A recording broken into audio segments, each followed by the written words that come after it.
ಸ್ವಾತಂತ್ರ್ಯ ದಿನಾಚರಣೆಯ ಶುಭಾಶಯಗಳು. ಈ ದಿನ ನಮಗೆಲ್ಲರಿಗೂ ಸ್ವಾತಂತ್ರ್ಯ ದೊರೆತಿತು. ನಾವು ಈ ದಿನ ಸಂತೋಷದಿಂದ ಆಚರಿಸುತ್ತೇವೆ.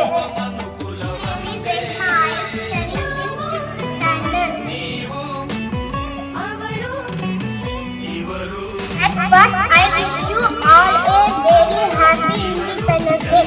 Independence Day is a national festival of